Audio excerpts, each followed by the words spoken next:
And we're back on another edition of the Dirty and Driven Podcast.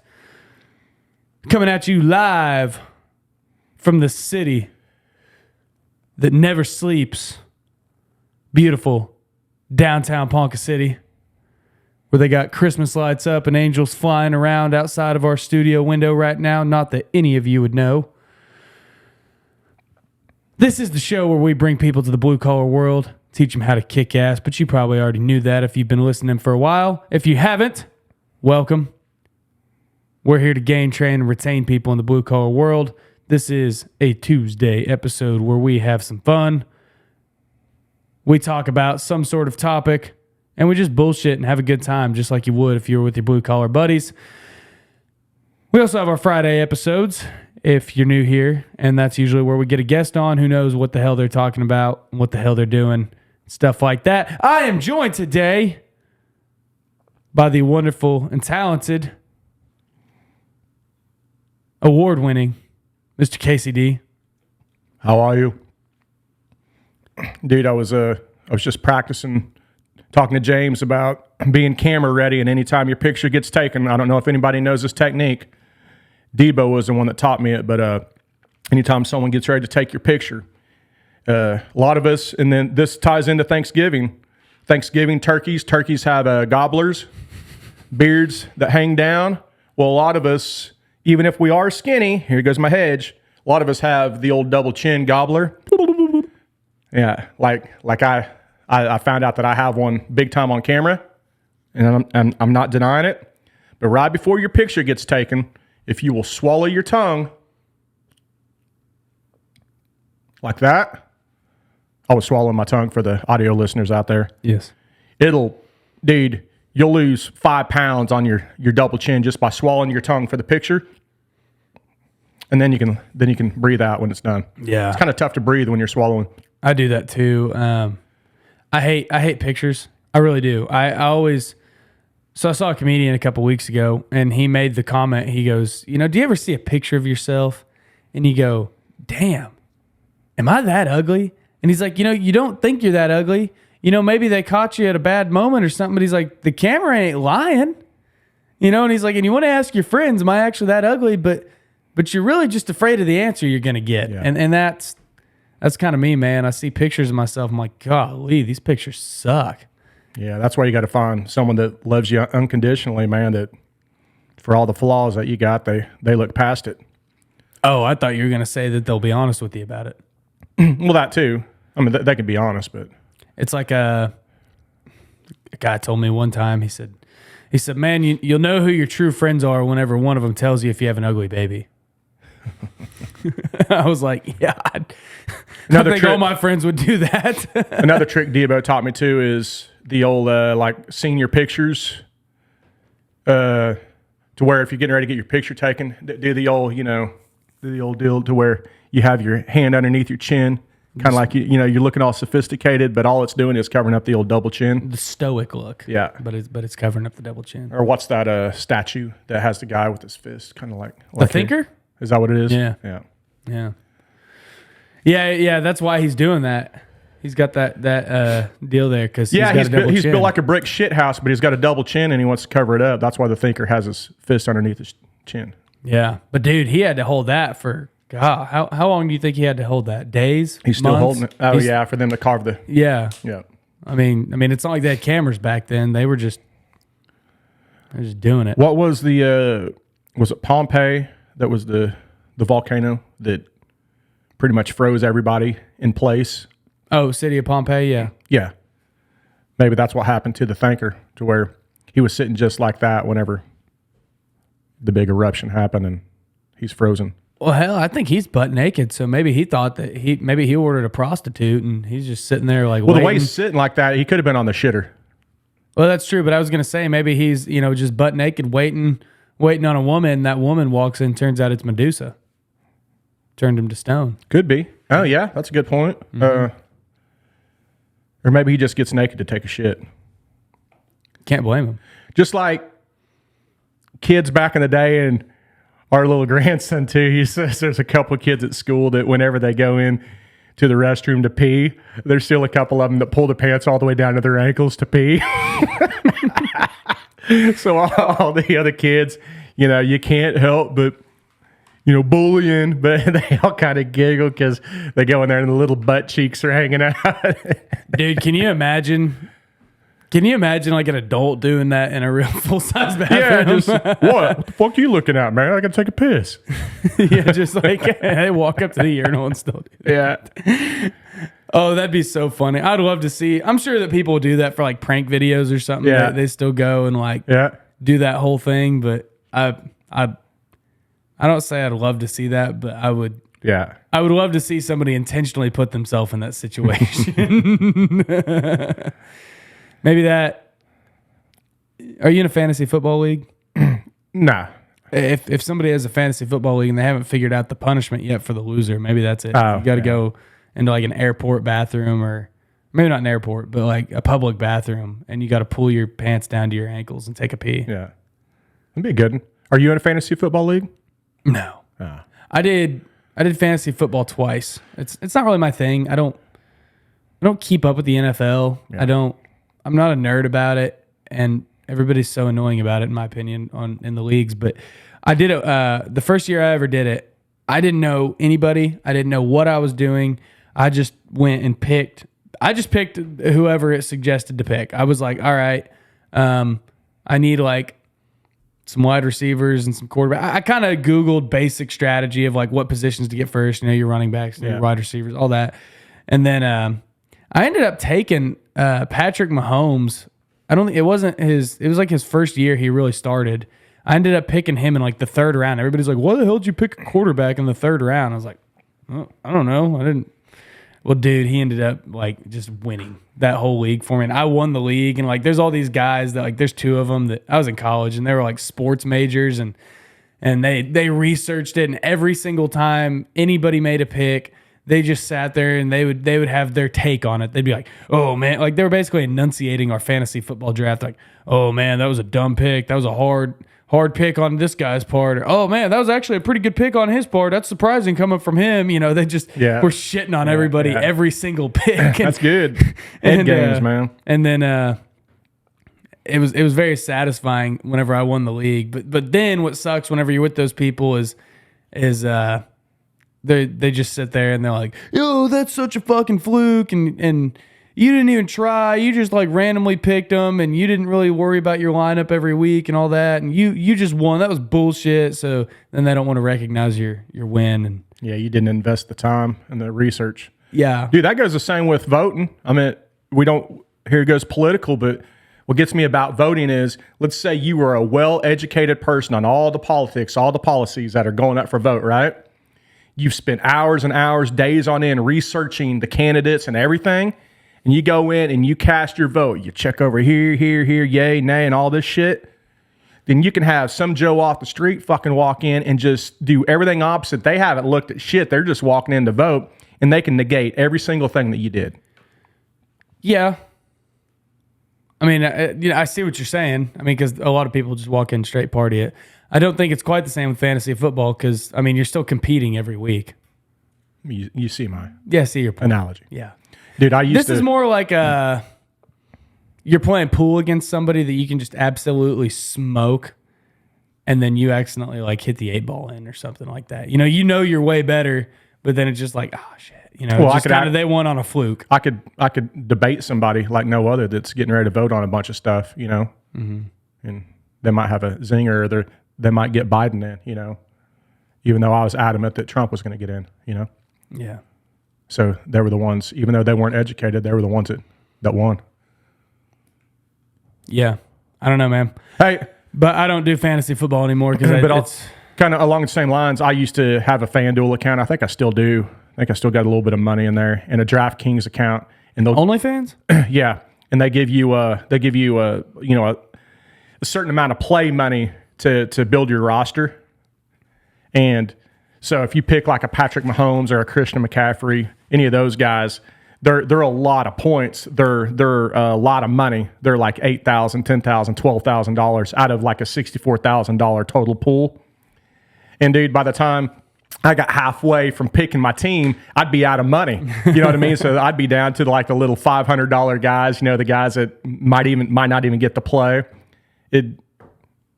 I was not educated on that shit at all. I wasn't either. You know, the thing with fantasy football is it is interesting because then you get to see it. It's like, oh, okay, I have a great lineup, and they start out great, and then you have serious injuries and stuff like that it starts screwing you up, or you have a week where like you might have like, see, I didn't know this. I didn't think about this. Like, I remember that first year I did it, I had like 3 guys on the Patriots. That's back whenever Gronk was on there, and I had him, and I had like one of my top receivers was on the Patriots, and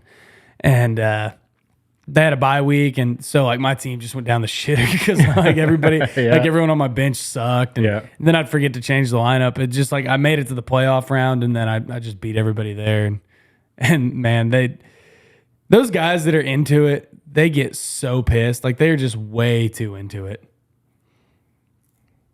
I think that's what ruined it for me, is like just playing with people that were just way too into it. And then like if they lose, then it's, oh, this is bullshit. But if they win, it's like, oh, fuck you guys, you know? Yeah.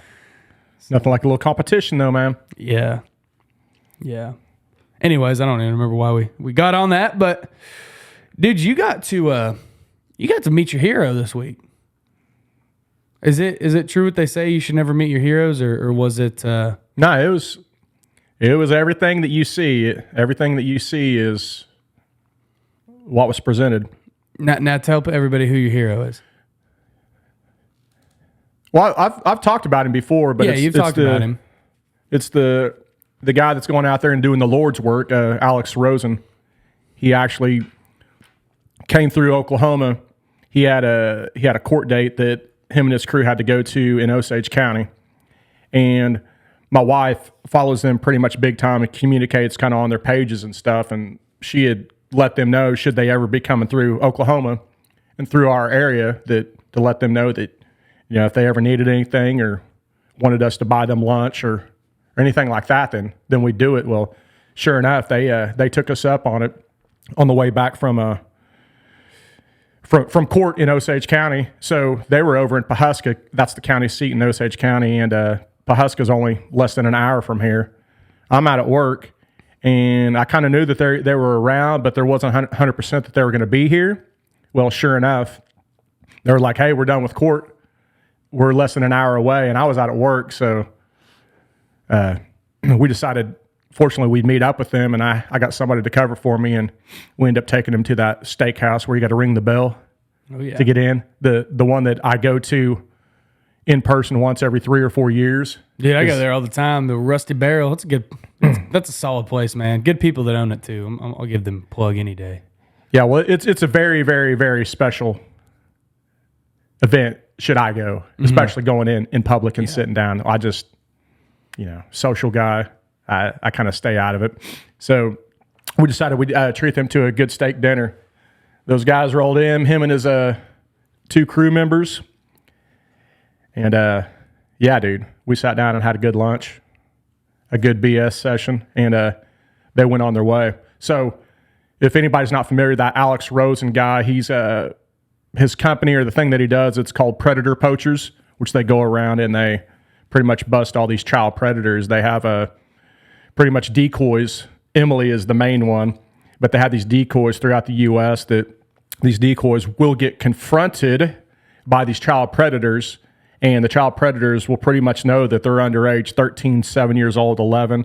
They'll line up a time to maybe meet them at the gas station or a Walgreens or movie theater. Well, sure enough, whenever that time comes to get met up, it'll be Alex with all the transcripts, all of the pictures of what these child predators have sent, everything. And he'll pretty much confront them and let them know, hey, we need to have a talk. Oh, and he'll pretty much say, hey, dude, it's in your best interest to talk with me about what's going on, because there's a lot of stuff going out there. And what's great about Alex, he started it 4 years ago at age 19. He's 23 years old, and he's honed his craft good enough now that the way that he does this with these guys that are 100% pieces of shit, a lot of these guys and a lot of stuff, even when we were sitting there having lunch the other day talking, he was telling us about the videos. I mean, there's bad videos that these child porn traders trade or that they do. It's a whole community. It's literally the dark web. And he explained how the whole dark web is set up to where this is stuff that you couldn't even fathom that these guys get off on trading. And he's busting a lot of pieces of shit. He gets enough evidence to where once he gets enough evidence to where they're pretty much admitting fault to everything they are, then he'll bring in the local authorities, and hopefully the local authorities will come in and arrest the guys on the spot and prosecute them. And Alex will turn over all of the information that he has to them, so it's a slam dunk case. So when he was over in Pawhuska in Osage County, the guy that he was over there, I think he said he ended up getting 25 or 35 years. Wow. So the shit that he's doing is great. So he's from Houston, and they just did like a 20-day stint, 19 or 20 days, and they legit got 19 busts in those 20 days. There were 2 or 3. What the problem that he has is there were 2 or 3 busts, and there could have been more, that he'd have a slam dunk case, but depending on which jurisdiction you're in, like he was in Denton County down in Dallas last night. Yeah. Slam dunk case. The guy fully admitted he had the phone, the evidence, all the transcripts. The cops showed up, and now we talked with our DA and stuff, and they just said, if you would, we're going to let this guy go. They completely let him go, and they said, if you just give us over the information, we might look into it. So depending on where you're at, they'll either bring in the guy, hell yeah, dude, thanks, give him fist bump, dude, thanks for helping us out, or they'll just let the guys go. So that's the most aggravating thing in the world is these pieces of shit that, you have your jurisdictions that don't take it seriously. Yeah. Well, that's cool that you're able to meet up with him and everything too. But yeah, if you guys aren't familiar with him, I mean, we've talked about him a lot on the show, but yeah, I mean, just people like that, and this ties into kind of the construction stuff too, in my opinion, because you take a young guy like that who's just, people say kids don't want to work, dude.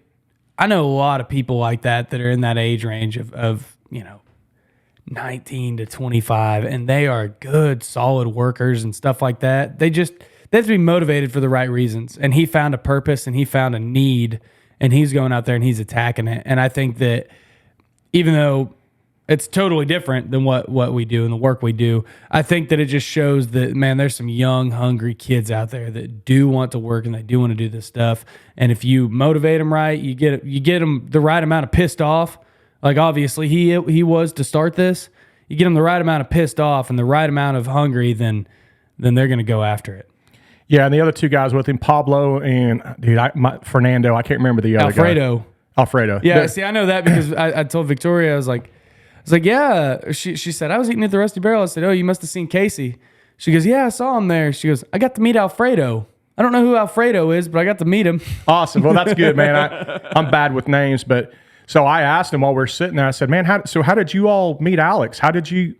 And they went to high school. They're all high school buddies that have been doing this ever since they got out of high school.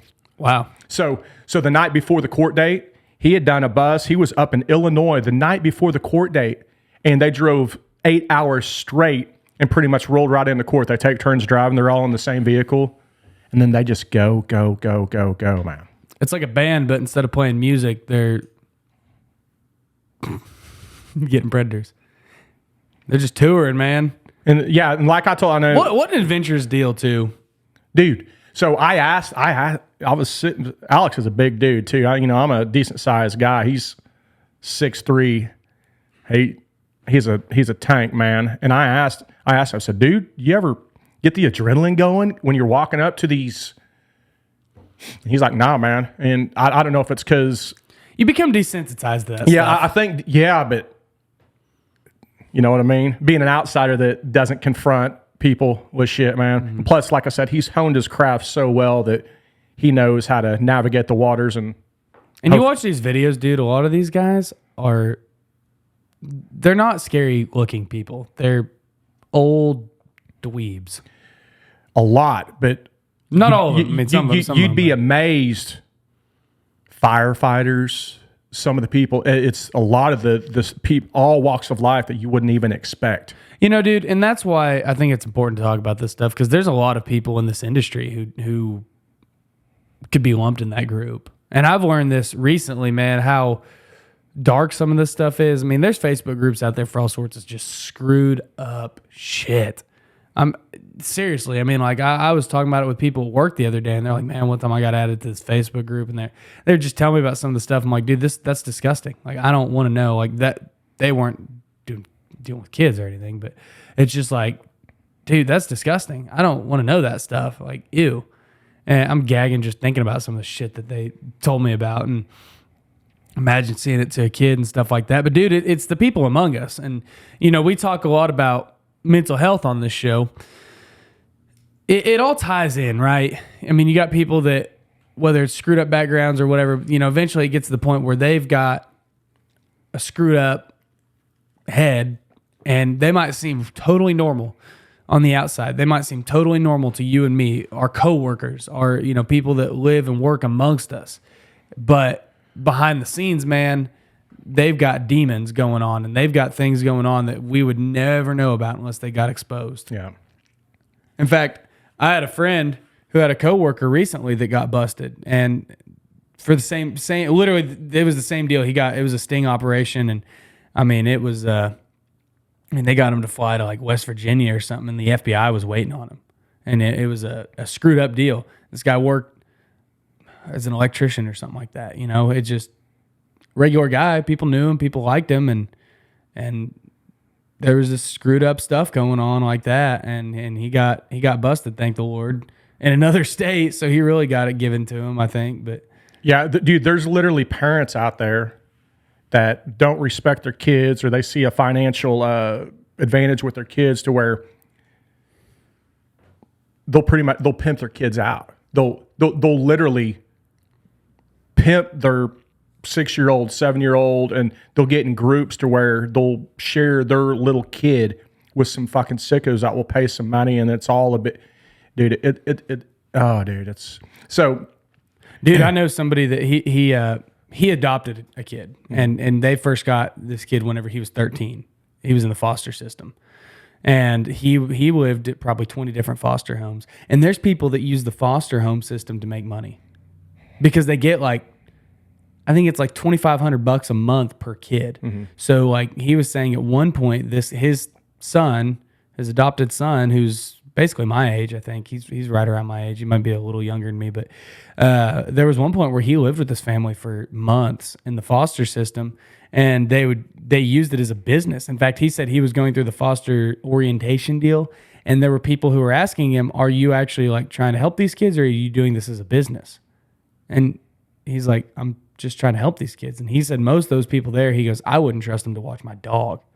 And he said that his son, for a few months, and he doesn't know all the horrors he went through in the foster system, but he knows that for a fact at one point, these people, they had 3 foster kids, and at a time they would rotate them, and they just basically kept them locked in this bathroom.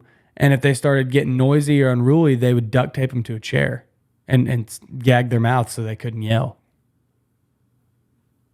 Yeah. So then video. There's a monetary chance there. Videotape yourself duct taping them. You know what I mean? And then sell that on the way. You know what I mean? People, just weird, just shit that people out there searching for. Pay for. It's screwed up, man. I hate it. And and the reason people are probably going, why are they talking about this on a construction podcast? Man, if we can make the world a better place, then we will. And we can't. Now, we're not out there busting these guys. I don't have any interest in that. I mean, I'd be too big of a bitch to confront these people like that, but it's good to get it out there that it's real. I've learned this last year. I've started really, especially talking about mental health in a public way like we do. You start to like really get people reaching out to you and talking to you and telling you struggles that they've had in their life. Maybe they were a victim of the same kind of stuff we're talking about, or no predator's going to come to us and say, "Hey man, I'm dealing with this." But I mean, look, if you're somebody who listens to this show and you dabble in that kind of stuff, dude, seriously, get some help. Like that's not normal to be doing that with kids or trying to talk to kids like that. I mean, it's weird and it's fucked up and it's not right. Yeah, whenever my wife was first, following this stuff, she ended up, learning a lot about it. And you can get on there and you can look up registered sex offenders in your area, and you would be amazed at literally next door, half a block down. The restaurants, dude. There's restaurants here where servers and waiter, they're registered. You know what I mean? Mm-hmm. That that's a bad deal. Legitly, it's out there. And whenever I was sitting there with Alex, I also said, dude, I mentioned this on our podcast before, but I said, dude, I didn't realize how prevalent this shit was until I started seeing just the stuff that you're doing, because he's busted over 300 and some people. I said, you're just one person doing this stuff, man. Mm-hmm. Just one person, and he's not even putting a dent in it. That's the sad part, is he's not even putting a dent in it. Yeah. I mean, he's making a difference, and you need people like him to do it. But the sad thing is he's not even putting a dent in it. Now, maybe he'll eventually get some bigger busts, some bigger people and stuff like that. But I think that's the idea is kind of like on a drug bust. Hopefully you can get somebody lower or mid rung that can lead you to. It's like 21 Jump Street. What is it? Find the dealer, infiltrate the supplier. That's it, man. Yeah. Well, hey, man, let's, because I know we got limited time today. This is a weird transition here, but I'm thankful for people like that. Yeah. So go ahead and just let's get into our topic, man. What are we talking about today? That's what I'm saying. I'm thankful for guys like Alex Rosen and that. Dude, I thought that was a porn video at first.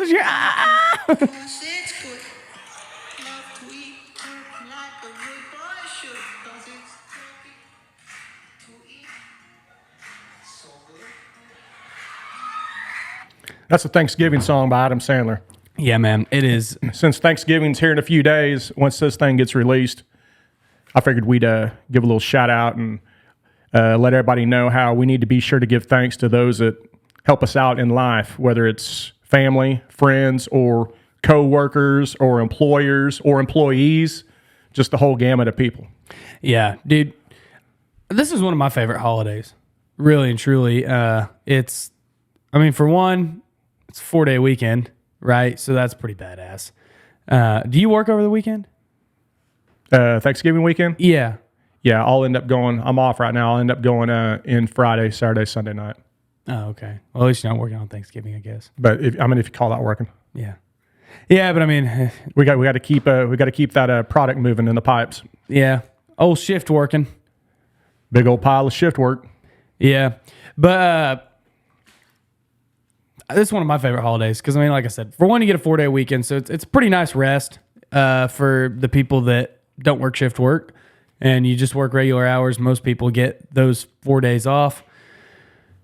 And it's always a time that I've always kind of tried to do this. I say always, always since I've been old enough to really understand the fact that Thanksgiving is not a holiday. I'm not a big holiday guy, right? But what I do like about Thanksgiving is that I truly usually take about an hour whenever I get up on Thanksgiving to really figure out what I'm thankful for and to really try to articulate the people, the places, the opportunities that I've really been thankful for this past year. And I really like to write it all down and just get it out there. You know what I mean? Because it's such a time to reflect. And I think that we need to count our blessings a lot more than we do. Because, life might seem like shit, dude, but you start really outlining what you're thankful for and who you're thankful for and stuff. And you go, man, it's a lot better than I thought. Yeah, one of the first things we always are thankful for is for our health. Hopefully we're all in a good state of health, right? Mm-hmm. But then after that, you got to be appreciative of your core group that's around you. Hopefully you've trimmed the fat with those that I'm sure they might be good people, but they're not going to help you and your family, and you get to where you want to be in life. So you want to be thankful for the people that surrounded you, and hopefully you articulate that to them. Yeah. Hopefully in person, right? But if you got to do it either via phone call or even text or via a short little handwritten note or a card, dude, just let those people, let them know that you're appreciative for being in your life, being there for you. Yeah. Yeah. And I think that really what I love about Thanksgiving season is it really goes between Thanksgiving and Christmas. And during that time period is like some people do the very canned, if you own a business or something, you might send some of your people a thanks for doing business with this card, dear value customer. Yeah. Or, maybe you send them just a little gift or something that's, I don't know. I mean, at this point, they probably don't even like think, oh man, I'm so appreciative of that. And they're so appreciative of me. It's just like, oh, nice, dude. I get this calendar this year or something like that. I really like these calendars. You know what I mean? So, but like, I love this time of year because in my role with my job, I do get to go out and I get to deliver calendars like I'm, saying, and give them to these people and truly say, hey, I appreciate your business and I'm appreciative of you and thank you. And that's one little thing we get to do, and that's for customers and stuff. And if you're a business, if you can have a personal thing to give your customers and your people, right now I'm talking about customers though, man, it makes a world of difference. Something that you can really go in and I mean, it's not the gift that they care about. I mean, there's some companies that send us like gift baskets of all this shit and stuff. And it's like, I don't even know who this company is. And I'm not going to necessarily go out of my way to do business with them because I don't even know a single person who works there. They just send us this because maybe we hired them to do something. I don't know. But, man, whenever you can have somebody going around and saying, hey, I'm James, with insert company, I appreciate you. And I appreciate all that the business we do with you and stuff like that. Man, it goes a long way. Because some people have no one. Man, I'm trying to find insert company here on the web. Insert company construction co. How long are they here in Ponca that you work for? They're nationwide. Oh. Yeah. So they choose you to be the face of the company to where you go out and you're the PR guy representing the company. Dude, I'm not a bad PR guy. Really? I'm not a good HR guy. It must be slim pickings there if they pick James to go around. I'm a good PR guy. I'm a bad HR guy. Yeah. No, like to echo what you said, man. I try to do this. People get used to the canned happy birthday, happy anniversary, happy anniversary, happy birthday. They get used to the canned same old happy thing. If you can set yourself apart saying happy day or just a little hit it laterally or just from the side to make yourself stand out for the Thanksgiving thanks, then that's going to stick a lot more than the old gift basket from insert company. I had an old boss, my first boss I ever had. He would never say have a good day to somebody. He'd always just say have a day. There you go. And I always ask him, like, why did you say have a day? He goes, shit, I don't know if they're having a good day or a bad day. It might be the worst day of their life, but they're here at work, so I'm just going to say have a day. But imagine if you had a bunch of gift baskets, let's say, come through the door. It's the same all, here we go again, blah, blah, blah, blah. Then you have the have a day instead of a have a good day. That have a day is going to stick out more than the same old gift basket that comes through. So I think I've talked about this on the show before, but man, I talked to this guy that he's a contractor in Kansas City that we were working with Dirty and Driven, and he told me, he's like, man, he said you can't be the best and you can't be number one. You can think you're the best, you can think you're number one, but who says you're number one? Some bullshit award that you applied for, that you paid for to get because you're in some association. He goes, that's not really being number one. He goes, there's no number one. We don't have playoffs for contracting. And then he goes, what about the best? He goes, the best to who? Who determines if you're the best? He's like, you can put out a high quality product. You can have an amazing culture. You can do this, and that.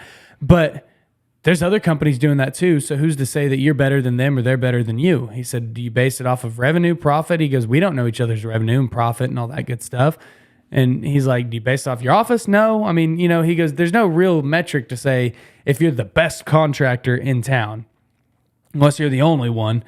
But he said, then, yeah, you're still not the best because there's statewide and nationwide. And he goes, so you can't be the best. He said, but you can be memorable, right? You can be memorable. Yeah. And it's the same way. Like if you're just shipping out gift baskets, they might be really nice, but hell, like some of these big construction companies, they might get a bunch of those from their suppliers and vendors and stuff like that.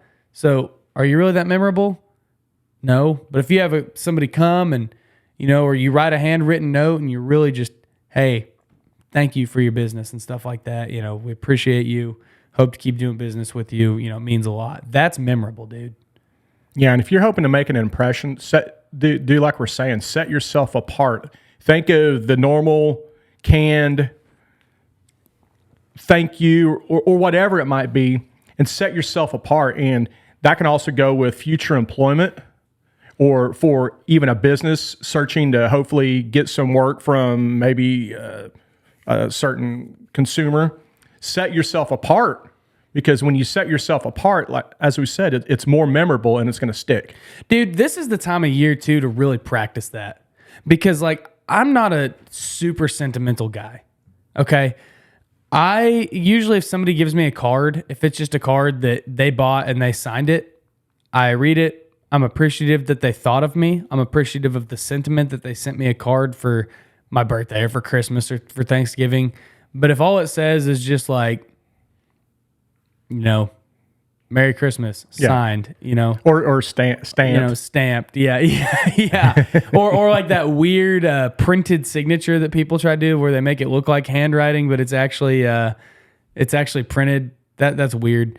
But this is the time of year you can really separate yourself because I keep cards that have meaning to them. And that's why I handwrite our thank you letters for Dirty and Driven, because I want people to look at those and say, man, this means a lot. This is a heartfelt letter. And I keep that kind of stuff and I put it in a drawer and every now and then I read it. But if it's just like, even if it's handwritten, it just says, thank you for your business, signed Bob, It's stamped and it has a TM below it for trademark. Wait, you even signed like a TM at the bottom of it? Yeah. And so this is where you can set yourself apart. And this goes for anybody, man. I mean, if you want to set yourself apart, like, you're talking about, let's say you want to write a thank you letter. Like, let's say you're tight with your boss and you're tight with some of your coworkers and you're tight with the people.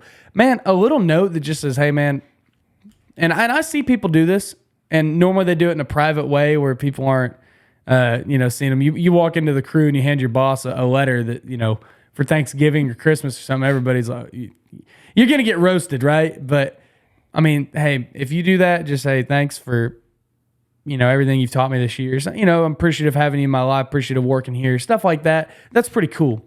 And if you're an employer, I think it's pretty cool if you do that too for your people. Now, obviously it's hard to do that, but you can decorporate the holidays and you can really show thanks and appreciation for your people, especially at the end of the year. Whether it's been a hard year or an easy, a profitable year, like you can do something. It doesn't have to be big, extravagant, expensive. It just has to be meaningful. Yeah, man. And I always try to be thankful for any opportunity with work that I have. Anytime that I sign off with an email to you all or anybody else and I'm invoicing, or any job that I get done, and maybe if it's not verbally, if it's via text, I will try to say, again, thank you for the opportunity or thank you for considering me. Because I'm truly thankful that someone picked me to help take care of, issues or problems that they have. Yeah, and that's why you also send a dick pic at the bottom of all your emails, right? Hey, with all your invoices. Dude, let me tell you a quick funny story that goes along with that. You just struck something. I used to clean chimneys, and I still do, but once I realized the liability with it, should somebody fire up their fireplace after I clean the chimney, and if they have a chimney fire, I'd hate to be the one held liable for it. So I kind of got out of the chimney cleaning business. But I had my buddy help. He went and cleaned a chimney for me one day because I was still at work. And I told him, hey, whenever you clean it, when you're at the top, at the chimney flue, be sure to take some pictures if you see any type of cracking in the mortar or any cracking around the flues. Take pictures for reference. That way, when you go down, climb off the ladder and you talk with the homeowner, you can show them the damage that's going on with the chimney. That way, because they're not going to climb the ladder probably and see it. And that way, if they want to get it addressed, then we can take care of that. We can kind of upsell, right? Yeah, man, no problem. So anyway, my buddy goes, he cleans the chimney, he takes pictures, climbs down the ladder. Well, I end up pulling up about the time he's wrapping stuff up and he's talking with the homeowner inside the house. Well, right before I got there, he was showing the homeowner, hey, I went up there, your chimney, your flue looks good. It had a little bit of soot built, in it. But I know there was a few things here on your chimney cap that I wanted to bring to your attention. So, and got to realize we're getting ready to close the deal on, getting a check, for cleaning the chimney. This is when the money's coming. So my buddy pulls out his phone and goes, all right, dude. So if you would get in here, I'm going to show you a picture of this is what's going on with the mortar on your chimney. And he said the homeowner got real close. And right once he pulled up the picture, it wasn't a picture of the chimney. It was a picture of his old lady not wearing any clothes. So right when he did it, he was like, oh, shit, man. Oh, hey, whoa. And then he switched over to the chimney. And he said, dude, that guy had no problem getting his checkbook out after that. and I was like, dude, that is a great technique, man. Damn. So that went along the lines of the old dick pic. Hey, man, be memorable, right? I bet that guy never forgot. Man, there's these chimney cleaners that I got them, man. There's some funny dudes. This guy pulls his phone out. And dude, he even calls during the summer to get the chimney clean. You keep showing me pictures like that, you can clean my chimney every month. Yeah, dude. So that's a little technique you can do also.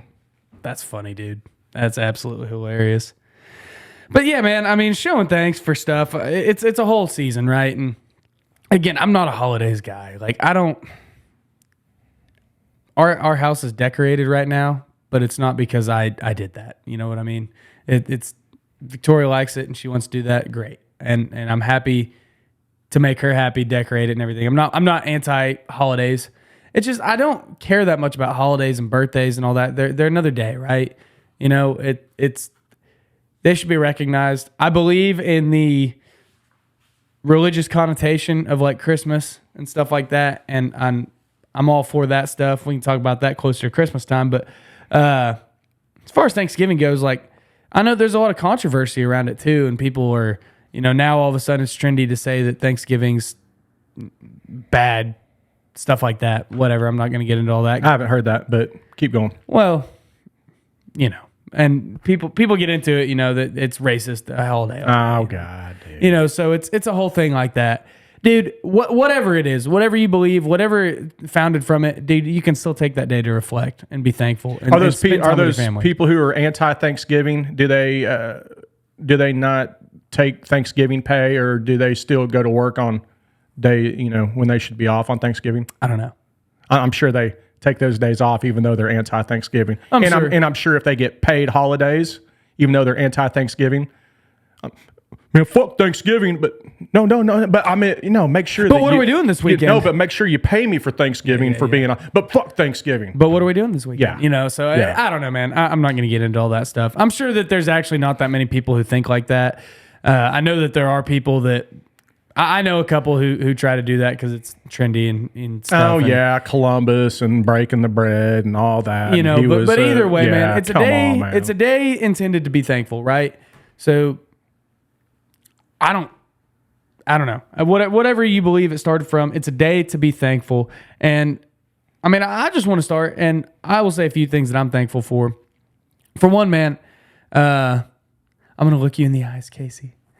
I'm so thankful for you. No, but seriously, man, like the time and the effort we put into the show, like it's awesome. And I'm very thankful to have somebody like yourself who is willing to put in hours a week to come in here and talk shit into these microphones. Like that's cool, man. And it's great to have somebody who's committed and dedicated to the craft as you are. So thanks, man. Oh, you're welcome, dude. It's effortless too. Whenever it's something that you enjoy, right, in good company. So, yeah, and it's fun. So I'm thankful for the growth of this show, man. I'm thankful for all our listeners, the people who, like, dude. There's some people that I've added that I've met from doing the show that they're in my inner circle, man. I mean, there's some serious players out there that, you know, I want to try and name them all, but I know I'm going to leave somebody out and someone's going to get their feelings hurt. But I mean, especially guys like Colton over at Certified Wrench, you know, he's a straight up G. Talk to him all the time. My boy Chad Portek out in Nebraska, him and I, you know, message back and forth all the time. You know, guys like Eric Strubig, Zach Taylor, Brian Dannenberger. I met all those guys from doing this show. And Brandon with On Grade. I talk to all those guys all the time, and they are as good of friends, if not better, than most of them. And I have met some of them in person. I haven't met some of them in person. I talk to these guys on the phone. We go through the same struggles. We go through the same stuff in the industry, and we're all collectively working to make the industry a better place. And I'm very thankful for all these guys, and I'm thankful for not only them, you know, but I'm just thankful for the community and the people who share it all the time. And I want to give a shout out to another guy, Zach Raker. You know, he's been on the show too, and like, you know, him and I talk here and there, and he shares almost every episode, and I'm appreciative for that, man. And there's other guys out there who do the same. There's a lot of guys that I talk to a lot, or they share the show a lot, or they're very involved and engaged in the show. And I'm appreciative for the community we're building here, man. Even like Vaughn also. Yeah, Vaughn Kohler, man. You know, I'm thankful for him because he's, you know, he was the original mastermind of all this, and he's helping me figure out the business side. I mean, you know, because Dirty and Driven is not just a podcast, right? I mean, it is a business, and we talk. You know, Vaughn's very influential to me for getting my foot in the door with a lot of awesome companies where I'm able to talk to owners and CEOs and managers that we can truly make this a better place. And I'm thankful for all the people that call me and trust me to consult with them and help them in their business.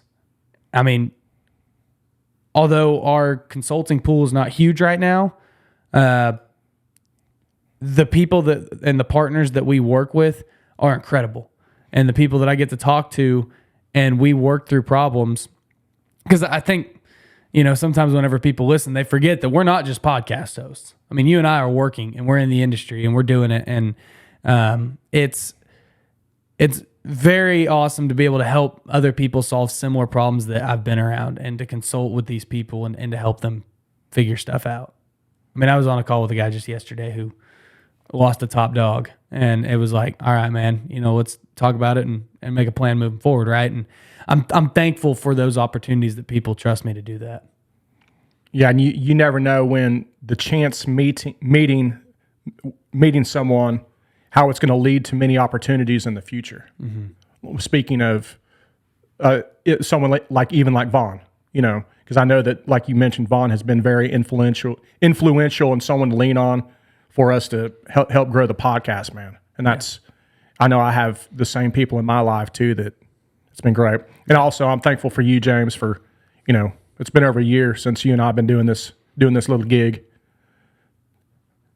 It's been a cool ride. Yeah. So. Dude, it's been fun, man. I mean, and yeah, we have been together right at about a year, huh? Yep, just over. I had the old memory pop up. Yeah. Probably about a month ago or so. Yeah, dude, it's wild. The first one, whenever I was talking about the tetherball story and the twister and all that stuff. Yeah. Yeah, dude, it's awesome. And I'm just thankful for all that, man. And I'm really, in the beginning, you get discouraged a lot. And you still go through periods where you're like, man, is this worth my time? Is this worth my money? Because, I mean, as I've said many times, we've spent a lot of time and a lot of money on this show. I mean, we spend hours every weekend, sacrifice certain things. I mean, hell, dude, I've sacrificed a lot of days of going hunting and a lot of days of other things that I could do. I could fill my time investing in other areas of my life or areas of business, and I don't, because this is a priority to me, and this is something that I think that we are making a difference slowly, and I want to keep doing this, and I'm thankful for the people that support this, because it really makes it all worth it. I mean, we've got top of the line audio equipment and nice video equipment now, and people support us, and they support us financially, dude. I mean, people give us money in the tip jar, and it helps us fund more production, and it's incredible the people that have rallied behind us, and I just can't express my thanks enough to the Dirty and Driven community and the friends we've made along the way. Yeah. Also, I'm thankful for our wives. That was my next point, dude. Yeah, dude. Yeah, that's got to be probably one of the immediate shout outs. So. That's the biggest shout out, man, because I know that it can be frustrating for them. Yeah, because right now I'm dealing with animal issues at the house. We had a couple setbacks yesterday with two of our dogs. Man, when you have pets and stuff, they're another heartbeat. They're another thing that depends on you when you're the sole provider. And one of ours had a pretty bad infection that we had to last second get him in, and now he's wearing this damn Spanx bodysuit, and he can't lick and scratch around right above his wiener, and there's shit going on that my wife's dealing with right now. And the other one has had this bad foot infection, and he's old, he's blind, he's deaf. Dude, he wakes up to just shitting himself, and we're getting ready to put this dog down. By the time this podcast comes out Tuesday, my dog will be down Monday. Oh, shit, really, man. Yeah. That sucks. Yeah. That's a hard day, man. Yeah. I was just thinking yesterday, my dog's only 2 years old, but I was like, shit, man, I can't imagine what would happen if when that day comes, I know it's going to be a hard day. Yeah, so I'm thankful for it, because like right now, my wife, we're here doing this. We're going to be here at least minimum 3 hours because we're recording another podcast after this. But we're in the meat of dealing with animal issues, and my wife's trying to get ready for Thanksgiving because we have a whole crew. You know, there's a lot of stuff going on. Mm-hmm. But I'm appreciative and thankful for her for dealing with that stuff while I'm screwing off. while I'm sitting here working hard at the podcast, you know. Yeah. Well, dude, and I'm appreciative of my wife too. Like, I know that it's hard on her, especially these double headers. Like last weekend, normally she sleeps in on Saturdays, but I guess she got a little ants in her pants last weekend, and she got up a little earlier, and we were here till almost 11 last weekend, and we got here at 6 a.m. last week, and we left at 11, and it was, that's a part-time job, man. Yeah. On the weekends, we spend a lot of time on this podcast, so, I'm very thankful for my wife. I count that blessing a lot because she supports me, and she's amazing to me, and she sacrifices a lot of things for me and has our whole relationship. And I try to show her my thanks and gratitude all the time. I don't think I always do a good job of it. I think that we can always do better. But dude, I'm very thankful for her. She does a lot of things that I don't always see, and I don't always give her credit for. And I think that that's any relationship. And sometimes you've just got to really sit down and think about all the things that other person does for you. And this goes for anybody, man. If with your spouse, sit down and think about all the things that they do for you, whether you're going through a rough patch right now or not, dude, just think about some of the small stuff that they do that you don't even notice. Like, maybe you haven't unloaded the dishwasher in 2 years because your spouse does it all the time. Like, dude, be thankful for shit like that. Recognize shit like that. Say thank you for doing that today. That's something that Victoria and I really have to practice is we say thank you for that small stuff. Not that we need it necessarily, but it's just, I think sometimes her and I both are bad about recognizing the things that each other does. And so just practicing that gratitude throughout the year and especially this time of year, just being grateful and being thankful for the people in your life that support you. Good words, man. Yeah. And dude, I just want to say, like, if you are going through a rut, count your blessings, seriously. And like when you wake up, I've got this tattoo on my wrist. I don't know if you've ever seen it, but it says, hold it up to the camera here, hold it up to your camera. It says winning streak on it. And the reason I did that is, so you hear about people that deal with like mental health issues and stuff. A lot of people have the semicolon tattoo, which is like there was a pause, but... What tattoo? I'm sorry. The semicolon. Oh, the semicolon. Yeah, like the punctuation. Yeah. It's like a colon, but just semi. Yeah, with a comma in it. Yeah, it's it looks like it's not a full colon. It's a semi. Yeah, it's a Peterbilt. It's the colon of a Peterbilt. Bad joke. But anyways, they got the semicolon tattooed. And like a lot of people get that because they're like, maybe somebody who tried to commit suicide is typically who that is, or somebody who came really close to doing it. And it's like a pause in life. To me, I don't like that tattoo because it brings back negative memories.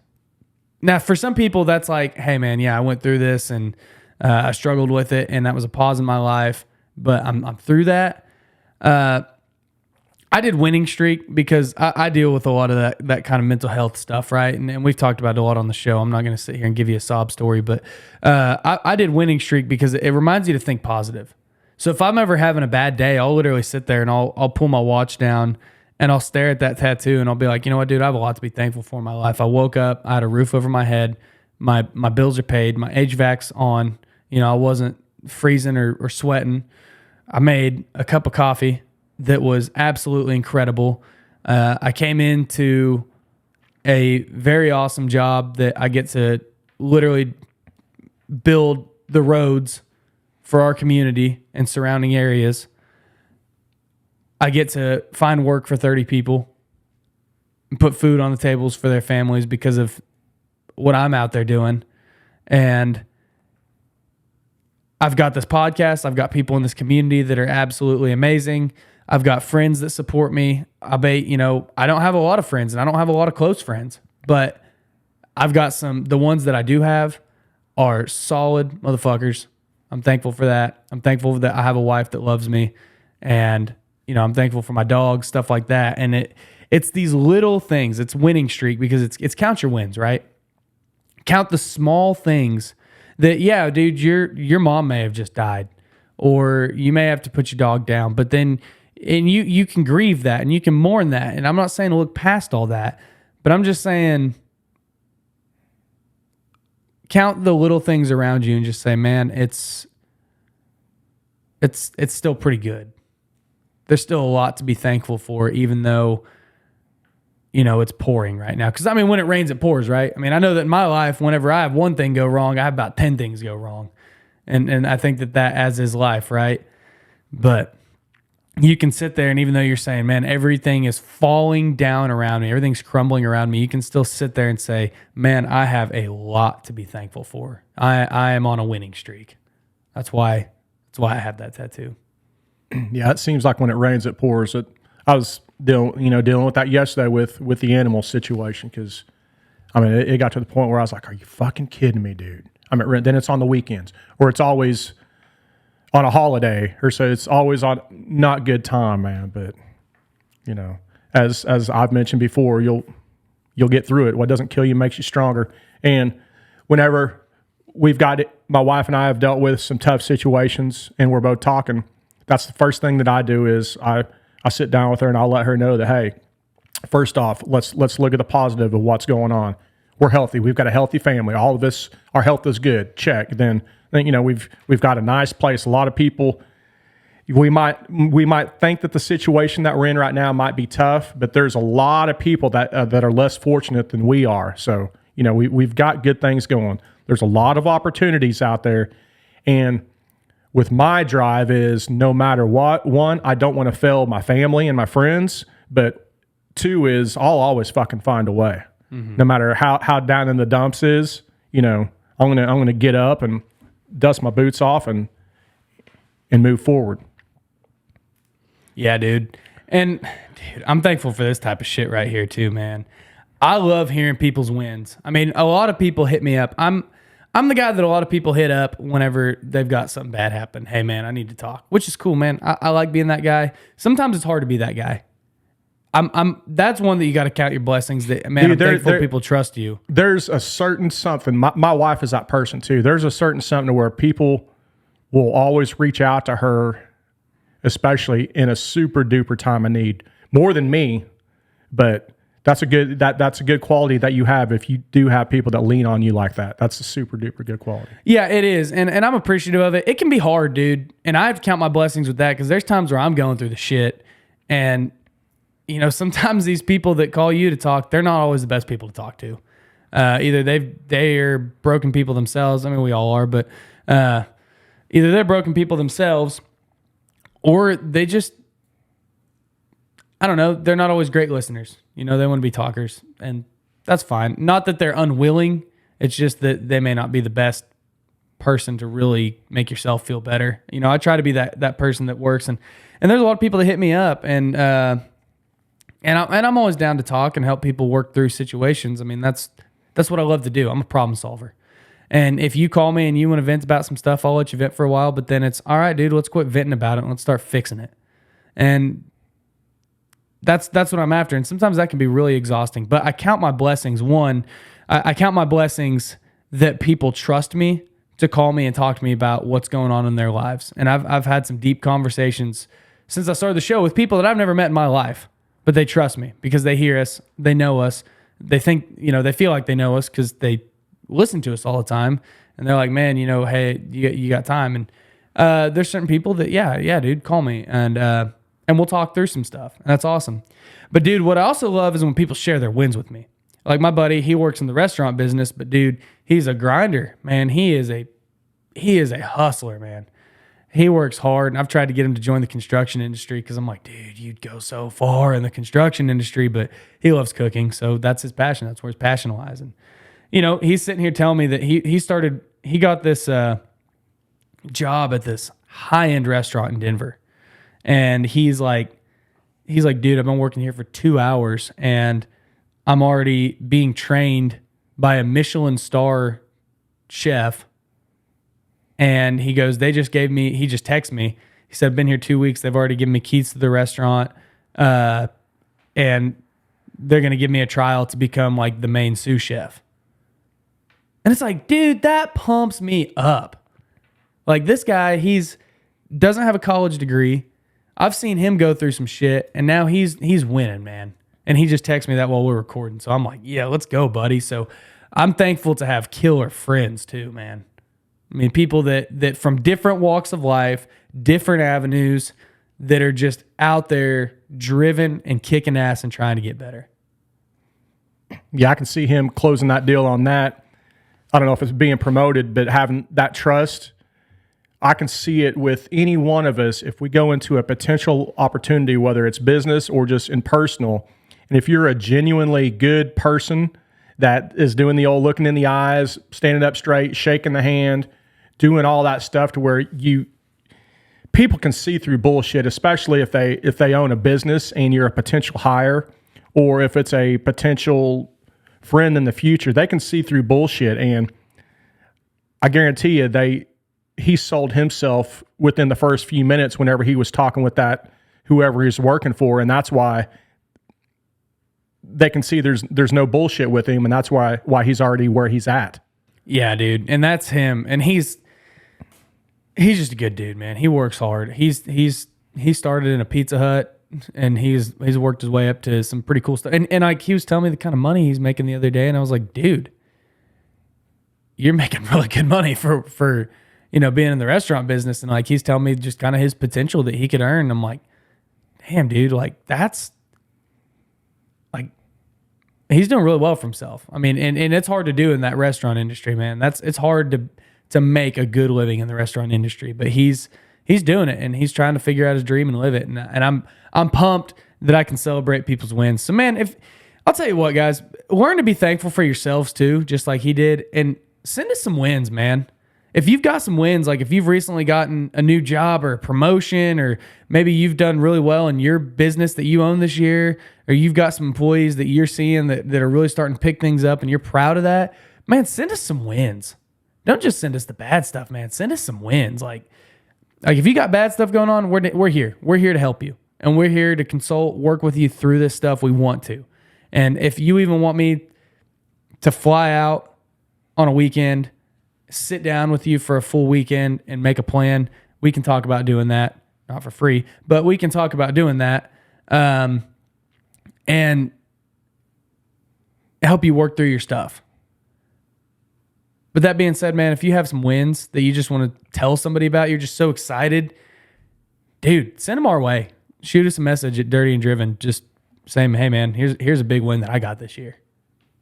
Yeah, and I might need to disclose also that when we said we could fly out, don't hit us up too soon because the jet is in the shop right now. but we're still willing to fly out. The old dirty and driven corporate jet. Yeah. Yeah. But aside from that, dude, I'm appreciative for all the listeners. And also I'm appreciative for Hank Jr. because Hank Sr. was my first Hank. Hank Jr. is the one that's going to be RIP come yesterday, Monday, when this thing comes out. So, Your dog. Okay. Yes. Sorry. I thought you meant actual Hank Jr. I was like, what? nah, I had Hank Sr. was my first dog. He was a chocolate lab, and this one's a Weimaraner. So, there's a tear in my beer, and I'm crying for you, dear. I was hoping you'd harmonize with me on that. Yeah. You are on my lonely mind. So RIP to old Hank dog. Man, that's a bad deal, man. Losing a dog is worse than losing a kid. I feel like. Yeah, but he's got it's his time. He's got a lot of things. We know he's hurting, and it's the right time. So yeah. And I just want to say too, from a employer standpoint, do something this holiday season to really show appreciation to your people. I've got kind of a special project I'm working on for our guys that work for us. I'm not gonna say what it is because some of them do listen to the show. Dude, that's another thing I want to say I'm thankful for. 2 coworkers of mine, one's a truck driver, one's a girl in the office. They've started sharing with me some of their wins, like outside of work, and I've started to see like kind of a change in them mentally and stuff. Well, the other day I see one of them running, and I was like, hey, did I see you running? They're like, yeah. I was like, no shit. And they're like, I've been running 4 miles every day for the last 3 weeks. I was like, damn, have you always done that? No, I just started doing it. It's like, hell yeah. And it's like, I don't want to say I'm the reason they do it, but I post a lot of stuff on my personal Instagram, Facebook stories that people see. And I hope, with always the hope that it encourages somebody. And most people aren't ever going to say, man, you encouraged me to do this. I love it so much. But it's just another good influence in their lives, especially on a platform of so much junk. It's a good influence, and I like to think that maybe that played a role in them starting to get out and do more. And I'm very appreciative that they're taking some things into their hands and start getting healthy. Dude, I had a truck driver that I work with too told me the other day. He's like, man, I've started listening to your podcast, and I was like, oh shit, hell yeah. And he was telling me, he's like, yeah, I'm on episode 12 or 13 right now, and I start looking back at like what was going on back then. I was like, damn. You don't have to start from that soon. He goes, no, dude, I want to hear the progression. I said, well, hopefully. I said, it gets a lot better. Well, I mean, where are we at? Like 65? Well, we've 65 plus another 60. This is our technically 104th episode. I was looking yesterday because I was curious. You've got a lot of half episodes. Yeah. Calling this a half episode. You need to call this a full episode. I've thought about doing that. Damn, just changing son. it. I've thought about just changing it. But he comes up to me the other day and he goes, yeah, man, for the last couple weeks, I've been doing 100 push-ups every single day, and I've been trying to walk 5 miles. Damn. Yeah. Throughout the day, he does that. Now he doesn't do them all at once, but I don't know if he does all the walking at once. But I would walk 5 miles. Well, Hey, is it 5? 5, But then he comes to me a couple days later. He goes, hey, man, he's like, dude, get this. And he's like excited. Like every day he's been filling me in on his fitness. And I love this dude. This week is whenever he's really started doing it. He's like, dude, guess what? He said, I ran an extra 250 foot today. And I was like, dude, that's pretty awesome. And he's like, yeah, man. He's like, I haven't ran since like high school. This guy's probably 40s. He's like, I haven't ran since like high school, So he's like, I don't run. And he goes, I've been doing my 5 mile walking. And then I've been just trying to run a little bit. And he's like, so I ran, 1 loop or whatever. And he said that was like, I don't remember how long he said, but he goes, I was dying at this one point. And then he said, then I was running. He said, I pushed past that point to the next light pole. And then he's like, I'm going to do 2 light poles. And he goes, it ended up being like an extra 250 foot. And he goes, so I'm making progress. And I'm like, dude, that's awesome, man. Yeah, again, that's that little victories. Yes. Those are those small wins, man, and he's excited about it. He's jacked. He's like, yeah, dude, I'm trying to get to a point. He goes, I smoked for a lot of years. So like I was dying. And he goes, but I'm trying to get to a point where I can run a mile and have a conversation whenever I get done. And I was like, that's a good goal, man. That's a hell of a goal. And I'm pumped that he's telling me about that. I think that's so freaking cool. But yeah, man. I mean, in some, count your victories. Count your blessings, big or small. Did you say Biggie Small? Biggie Smalls. I actually I heard Goggins talk about this one time, and I'll end on this because we need to wrap up. You can call him Goggins. I call him Dave. Oh. Yeah. I heard Goggins talking about this one time. He goes, I think he was on Rogan. He's like, do you ever take vacation? He goes, no, dude. He said, I don't take vacations. And he's like, it's not really my thing. I don't like doing that kind of stuff. And he said, but I take many vacations throughout the day, things that I look forward to. He goes, it might be breakfast, it might be lunch, it might be my cup of coffee every day, stuff like that. Just little tiny things that you can really get excited about and look forward to. Be thankful for that stuff too. I mean, just be thankful that you have, like, dude, I look forward to my cup of coffee every day. I don't drink coffee because of the caffeine. I drink it because I love making it and I love drinking it because it tastes delicious. So it's those little things too that you just got to be real thankful for. So count your small wins, man. It's important. I look forward to that drink at night. Yeah. Well, fuck yeah, man. Yeah. I mean, you got to have something to look forward to, man. Yep. If you have nothing, then it makes it hard. So count your blessings. Be thankful for that stuff. Be grateful when it comes to you, and just know that you are capable of more than you could ever imagine. But it just takes one step at a time. It's not a big breakthrough. It's not a big glorifying thing. It's these little things that you have to be thankful for. And the more you express gratitude into the world, the more the world will give back to you. It's called karma. What the hell? I didn't know it was going to wrap it up. I was trying to get something queued up. Don't hate me. This might be your first edit out. You say you don't edit. No, I'm leaving that in there. No, dude, the more gratitude you put into the world, the more the world will give back to you. It's called karma, man. You get what you put in. So if you put out gratitude, things will come back to you. Anyways, man, that's all I have. What do you have? That's it, man. You summed it up good. Cool. I tried to close on a sour note earlier with my dog passing, but then you ran it for another 12 minutes. So, well, yeah, we got to be thankful. I was thankful for my dog. I thought we were going to sign out, and then, anyway. Yeah. Look, a butterfly. Oh, you know me, dude. I can ramble all day. Dude, we've been doing hey, we got to wrap this up, and it's almost every episode. It's another 25, 30 minutes. It's called the Midwest Goodbye. Some bitch. All right, guys. Get out there this Thanksgiving. Show some gratitude for your people, for your family.